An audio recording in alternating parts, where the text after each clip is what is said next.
You're listening to The Briefing, first broadcast on the 15th of July 2025 on Monocle Radio. The Briefing in association with Addis.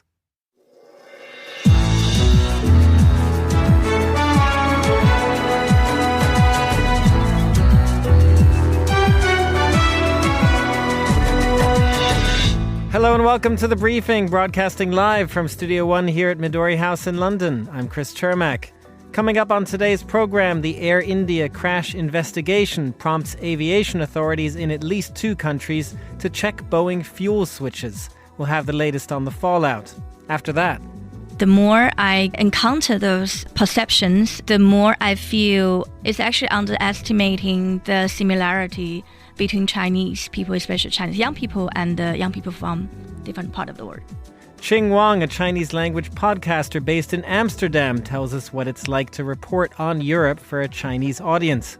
We'll also look at the first European country planning to order an Iron Dome defense system.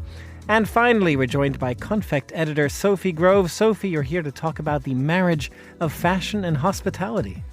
I am, and it's all about who's doing it and why Prada, Gucci, LVMH have had, these amazing cafes and restaurants for some time, and now canny is also in on the act. So we're going to talk about which spots are really good to eat and dine at. Looking forward to that. All that right here on The Briefing with me, Chris Chermak.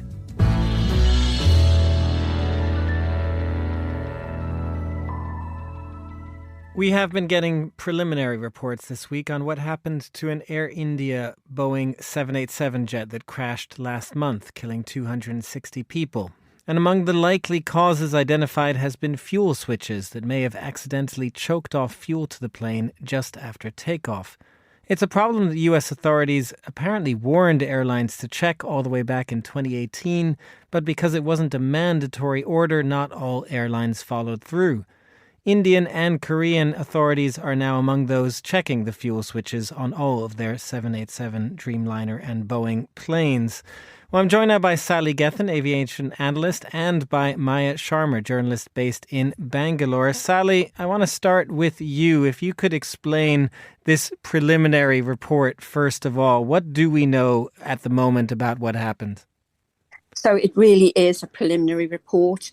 It's an obligation on airlines by the UN to, within 30 days, to come out with the initial findings.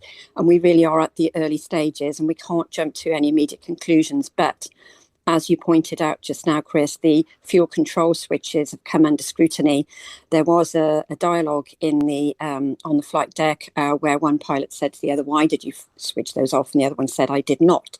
And because of that, there's greater scrutiny on those switches and the tech of them. They can't just be flipped randomly, or you just brush past them and they go into the wrong position. And therefore, it has to be a deliberate movement. So if the pilots didn't do that themselves, then is there some underlying issue with them? A number of airlines are now carrying out inspections. Singapore, Etihad, the government of India has, the Ministry of Air in India has instructed its airlines to carry out additional inspections. But I will add that the actual fuel switches on that particular aircraft, the one that came down, they had been, that unit called the throttle control module had been replaced in 2023. So it's still open as to whether it's an intrinsic aircraft issue or something else. Maya, to bring you in on this, I mean, what kind of discussion has this preliminary report prompted in India among Indian authorities and Air India itself? Well, this is obviously a massive story in India. It's caused a huge amount of grief when those 260 people, some on the aircraft, some on the ground, died on the 12th of June.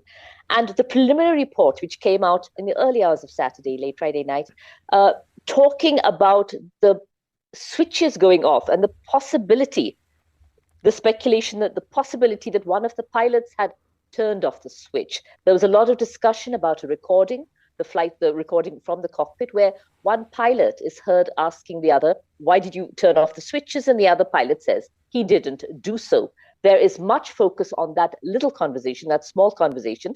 It is not clear as to which pilot said what, but those words have been reported in the preliminary report. Why did you turn off the fuel switches? And the other one saying, I did not do so.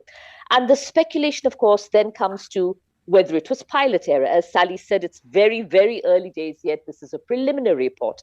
And there's been a lot of speculation which has been there from the time of the crash, following the report also, whether on television stations, newspapers, on social media. Everybody becomes an armchair airlines expert at times like this. And there has been a lot of speculation, which people like, including Air India executives, Boeing executives, have asked the public to desist from. The government of India as well has asked people to just wait for a more detailed report. But lots of anger also really from pilots associations, with the implication that it could be pilot error. They are saying, let the full report come in. Let's try and figure out what happened here. But those words of the pilots, one saying, why did you do this? And the other one saying, I didn't, have, of course, increased the speculation. Sally, one other aspect of this, even if, as you say, these fuel switches may have been replaced in 2023, but there has also been this advisory that's come under scrutiny. I understand U.S. authorities, the FAA, had issued an advisory back in 2018, advice but not mandatory. Can you walk us through that a little bit? Is that something that aviation authorities, for that matter, might look at, the fact that they would issue a safety advisory that isn't mandatory? I think that is, I agree with you that is spurring on these inspections more now, because that's come more to light. So back then, it wasn't really the Boeing 787 switches which came under scrutiny. It was the Boeing 737 switches. Regardless, fuel switches are a vital, essential part of the, the operation of the aircraft. So at that point, the FAA issued what's called an SAIB. That's a bulletin, but it's not. It doesn't have enforcement powers. It's not mandatory. That would come with an airworthiness directive, and so it was not. It was not elevated to become an airworthiness directive because the FAA, the regulator in the United States, deemed it less of a risk than initially thought.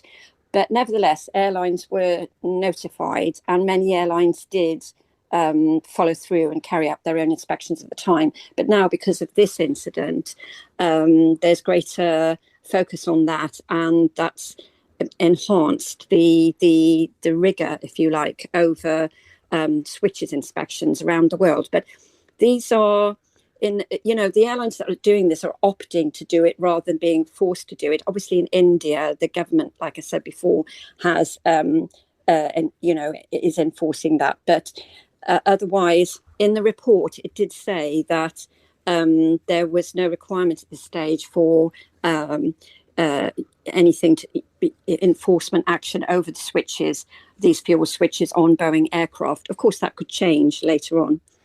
Maya, just finally from you on this, I mean, has there been a reputational damage to Air India from this? This was obviously a devastating crash. I wonder just how all of this has been covered in the country. You talked about the discussions on social media, but has it caused issues around flying? What's the aviation sector looking like at the moment there? Well, Air India itself has really taken a beating when it comes to its reputation. A lot of flights soon after the crash there are a lot of reports, at least, on flights which had been diverted or cancelled or delayed, because, as you can imagine, pilots did not want to take any chance at all. And there was a whole slew of reports in the media about Air India flights in particular being diverted. Air India itself has cut down on the number of international flights. And this was an airlines in transition. It's going from a government-owned thing. It's now privately owned. And it was an attempt to kind of revive Air India at this stage. But with the cutting down of flight numbers, the questions about safety, which are natural in the minds of flyers at this stage. And yes, as Sally was saying, that 2018 Special Airworthiness Information Bulletin, the SAIB, Air India did not follow through then at that stage, reportedly, on checking of the potential disengagement of the fuel control switches. But they're doing it now. They're doing everything now. After the crash, every single plane was thoroughly checked for safety. And the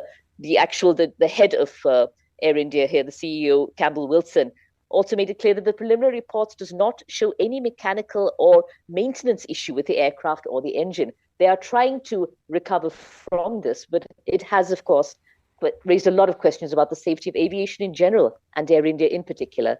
The company definitely has taken a hit in terms of its reputation. Maya Sharma there, journalist in Bangalore, and the aviation analyst Sally Gethin. Thank you both for joining us. And now here's Tom Edwards with the day's other news headlines.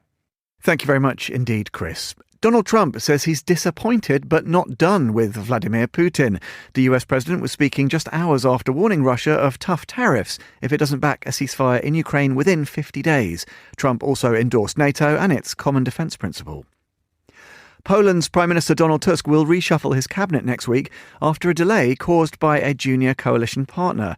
A government spokesman says the coalition still holds a stable majority in Parliament despite a recent election defeat. And Australia's Prime Minister Anthony Albanese says he told China's president that Canberra still backs the status quo on Taiwan. After talks in Beijing, Albanese said Xi Jinping didn't mention the Darwin port sale or foreign investment rules. The visit continues with meetings with Chinese Premier Li Qiang and business leaders. Those are the day's headlines. Back to you, Chris. Thanks very much, Tom. With tensions between the US and China ratcheting up this year, podcaster Ching Wong is among those trying to explain Europe and the West to Chinese audiences. Based out of Amsterdam, her podcast is called The Weirdo, and it's attracted millions of young Chinese subscribers curious about the West and whether they still have a place in it. I spoke with Ching Wong on a recent trip to Zurich, and she began by describing why young Chinese are interested in stories about Europe. I think Europe was still seen, or is still seen as a example of good governance, good life, good living quality, good democracy, and very good social welfare and elderly care, child care, education, and all that. And I think that is pretty much desired also from the Chinese people. Everyone wants to have a good life. And I think Europe has been seen as an example of good governance on that front. But on the other hand, I do feel there is also a growing concern of whether Europe can still function very well in the coming decades. And so, is Europe a declining power that has a rich history but is still struggling to find its position in nowadays world? And I think that narrative started to grow in the Chinese sphere probably since the Middle East refugee crisis around 2014, 2015, 2016, and then following on a few terror attacks in different European cities. And I think that all contributed to a narrative like that, is Europe declining. So one of my work is to explain the complexity happening in the European context. Of course, it's a very challenging job. When we talk about Europe, we talk about 20 plus different countries and speaking very different languages, and they have different concerns.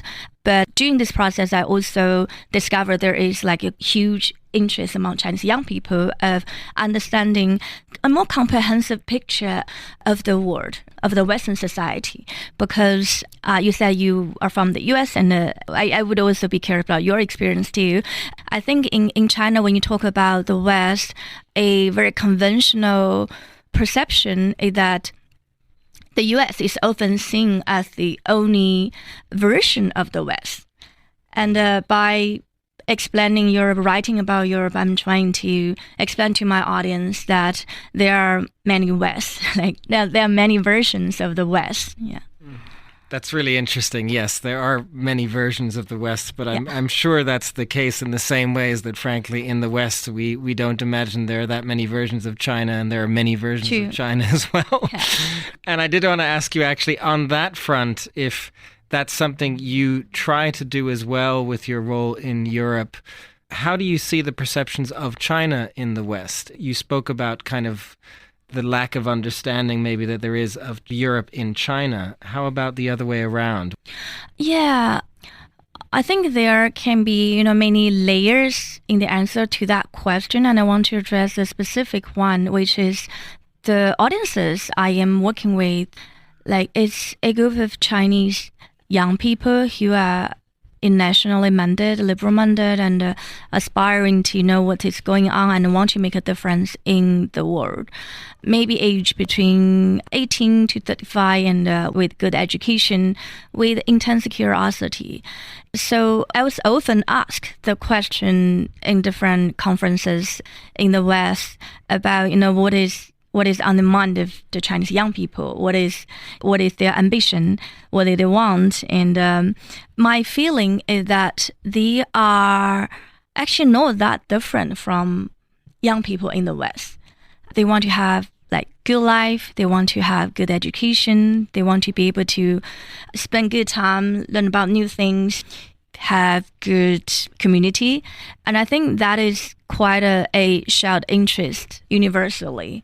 And so when encountering the perception of China in the West, or let's say outside of China, I often find the similarity between different group of young people much bigger than their differences. For instance, TikTok is a global app right now. Loads of people in China and in the US and also in big part of Africa are using that app, and it creates some sort of shared cultural, shared sense of humor.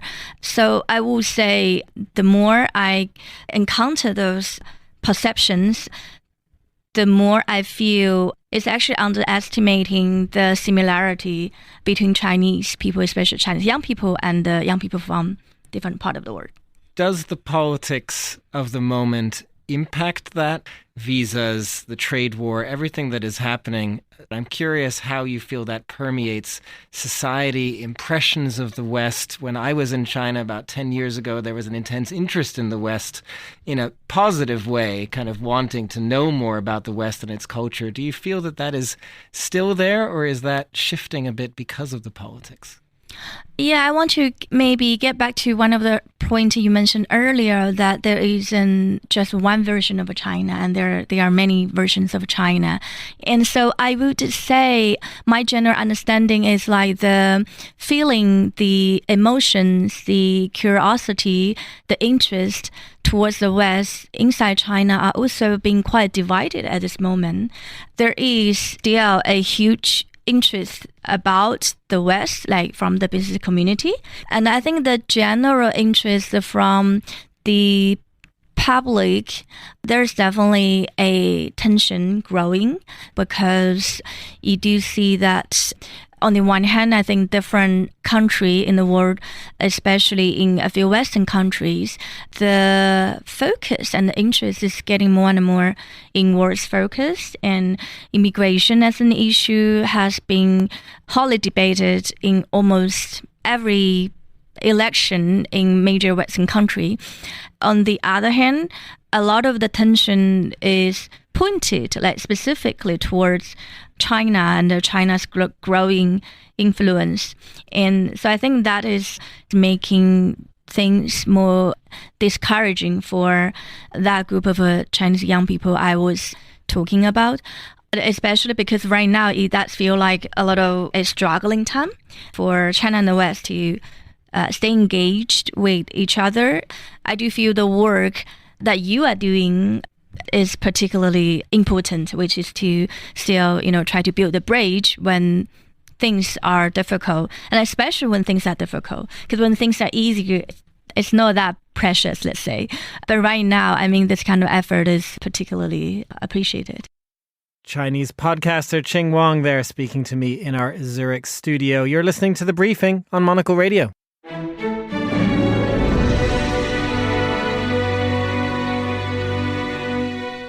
You're back with The Briefing. I'm Chris Chermak, and it's coming up on 14:20 in Bucharest, 12:20 here in London. Since Russia's invasion of Ukraine began, among the country's biggest needs has been air defense systems, which is why Volodymyr Zelensky expressed particular relief this week that the US will begin sending additional Patriot batteries. Now, the lessons of those air defense struggles may have also encouraged action from one of Ukraine's neighbors. Romania this week confirmed that it will become the first European nation to acquire an Iron Dome air defense system from Israel. And I'm joined now by Alison Mutler, a journalist in Bucharest and manager of the universal.net news site. Alison, thanks very much for coming on the show. Tell us, first of all, what exactly Romania is planning to get from Israel here. Romania's Defence Minister, Ionuț Moșteanu, said this week that Romania plans to buy a sort of Iron Dome. It might not be identical to the one that we see in Tel Aviv repelling the Iranian missiles for Romania's to step up Romania's defence. We should remember here that Romania is a country on the Black Sea. It's also in a very strategic position for NATO. It's a NATO member. It borders Ukraine, the Black Sea, and it is the eastern flank of NATO. So when we talk about beefing up Romania's defence, we're actually talking about increasing NATO's defence and interoperability in the region as well. We are, absolutely. And to that point, NATO has, of course, enhanced its own spending commitment. Countries within NATO are now going to spend or agreeing to spend up to 5% on defence spending. How much has that lit a fire under Romania as well and perhaps prompted this move? A very good question there. Romania has always been aware that it needs to spend a lot on defence precisely because of its quite difficult geographical position, more so with the after Russia's all-out invasion of Ukraine. Romania already was spending, I think it was 2%, that was the last figure. And when we talk about these percentages, it's not a sum of money, it's a percentage of the GDP. So obviously a country like Romania compared to Germany will be spending less, but in terms of its GDP, its national output, it will be a percentage. I think Romania is definitely committed to spending a lot on its defence because of its proximity to Ukraine, Moldova, the Black Sea, even Iran. They have another big defence, anti-missile defence base down in Defeselo, which is actually NATO, but it is on Romanian soil. So Romania is committed, despite austerity budget, to spending on its defence. And they do spend 30% of their budget on acquiring military hardware to defend themselves. Now, Romania's new president, Nicu Jordan, he will be unveiling, or he'll be presenting a new defence strategy, we hear, in the autumn. So I'm sure this will take into account this acquisition that Romania is buying this Iron Dome in the autumn. So this will all be connected, and there'll be questions about why do we need this? We're not under assault from Iranian missiles, but obviously Romania does feel the need to defend itself, and I'm sure it would not have done this without discussion with NATO as well, other NATO members.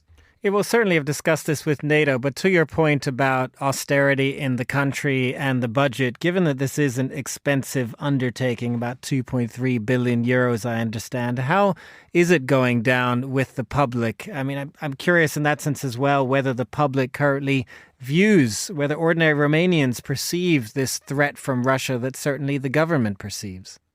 Well, first of all, the news only came out yesterday, so there hasn't been time for a proper public debate or reaction beyond the usual sort of knee-jerk reactions, perhaps on social media. There will be a greater debate, I would imagine, over the coming days and weeks.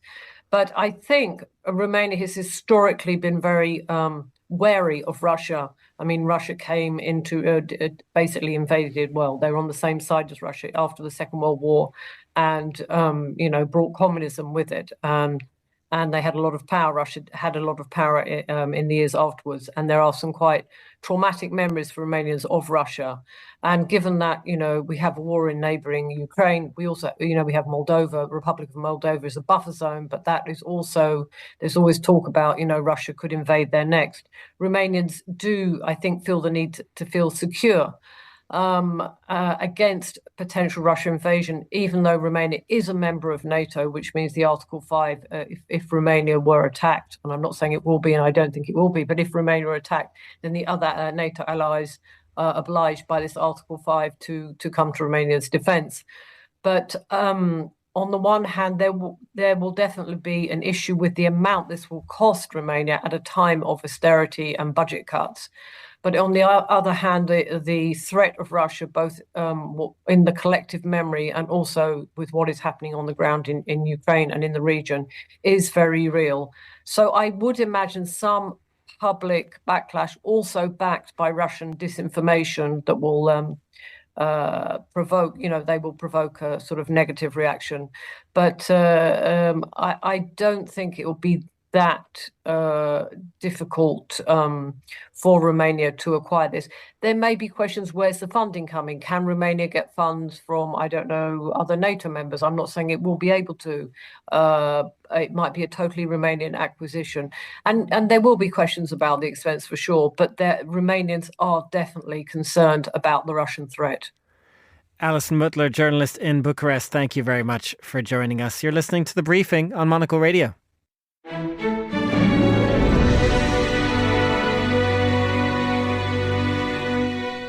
Finally, on today's show, it is no longer enough for fashion houses to focus on fashion and showrooms. Diversifying is the name of the game today, which is why various luxury fashion labels are now stepping into the world of hospitality. The latest example is menswear brand Canny unveiling a restaurant in Hong Kong, but they are hardly the first. Armani, Tiffany are among those already in the hospitality space. And here to tell us more is Sophie Grove, editor of Monocle's sister publication Confect. She joins me right here in the studio. Good afternoon, Sophie. Good afternoon. Where have you been to give us an example of this? Let me start there. On your travels, I understand you've been to a Prada cafe recently. Well, I was in Milan a few weeks ago and I was at the Prada Foundation, which is just a little bit out of town. Amazing bar there. It was actually designed by Wes Anderson, Bar Luth, in its sort of 50s. Beautiful. Wes Anderson also diversifying. Exactly. But it opened, I think, back in 2014 or around that time, when Prada were really pushing. They acquired a beautiful patisserie, Marchesi, at around the same time that LVMH got another patisserie, Cova, in Milan. So there's a little bit of rivalry there. But what always strikes me going into these beautiful places is that evocation of Milanese style, that refinement. It's a very traditional environment, really. It's all about that sense of enveloping luxury, but in very small, nuanced ways. It is interesting that Prada, LVMH, Gucci, all of these different sort of wonderful Italian brands feel that they need to evoke their sort of philosophy with food, with drink, with a little bit of style, a lovely kind of white jacketed waiter. It kind of summons another sense of the brand. And I think that's exactly what Canny sounds like they're doing in Hong Kong. It's these old Milanese recipes. It's the risotto. It's the ossobuco. It's this kind of, even just a minestrone. It kind of reminds people of the origins of the brand, of quality, and of this sense of being invited into the world. It's very interesting. I mean, it makes sense in a way, perhaps, that this would happen in Milan, given it is such a fashion capital as well. But the fact that a brand, like Canny is going on the road, others are also going on the road with this, really shows, I guess, or the question is, what do they want to show when they are abroad about who they are and what they do when they put up a restaurant or something in the hospitality space instead? What are they bringing to the table? I think it's quite difficult to define the real Italian values behind some of the craft in a brand like Canny. It's all about nuance. It's all about detail and tailoring. And I think when you bring people that sense of the Milanese context and the Italian sort of love of detail and style, in that very hosted and beautiful way, then it really lands. The customer feels like they're investing in a tradition, in savoir-faire, in something that's really refined. And I think that's why luxury brands have done it. And obviously they're trying to diversify. It's a very good marketing tool to suddenly see, the Gucci Osteria or like the Dior Cafe. It makes people think, wow, that's, I can go there. The Tiffany, breakfast at Tiffany's is even more kind of brazen. You're enveloped in and blue. You're eating these little cakes and you're living a dream.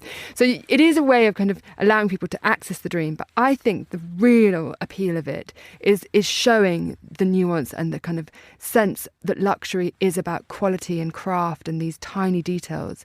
And that really strikes people and makes them feel invested in what in the brand.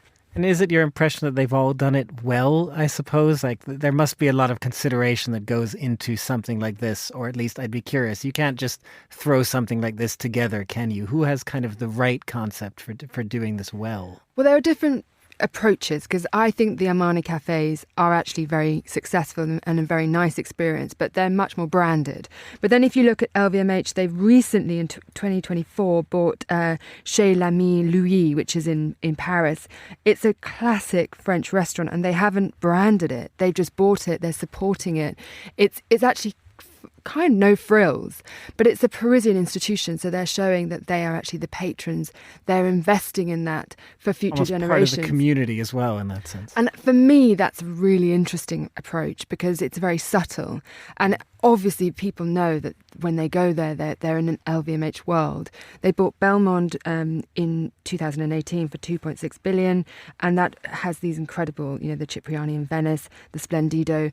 So I think LVMH are doing a very good job because they really have gone sort of full scale into hospitality, but also into hospitality itself, then, not just for the sake of a fashion brand going into exactly. And I think that is something really, really interesting, and it's true diversification, but it's a baptism in fire because as we know. We have a Monocle cafe. It's a very immediate connection with your audience, and they feel, if the person isn't smiling behind the desk, if somebody isn't, delivering you a delicious flat white that's just to your liking, you feel a tiny bit disappointed in the brand as a whole. So I think you really need to deliver, and that's why brands, the fashion and luxury brands are really taking this very seriously. A very front-facing role indeed. Sophie Grove, Confect Editor for us here at Midori House. Thank you very much for joining us. And that's all the time we have for this edition of The Briefing. It was produced by Laura Kramer. Our researcher was Henry King. And our studio manager was Lily Austin. The Briefing is back tomorrow at the same time. I'm Chris Chermak. Goodbye. And thanks for listening.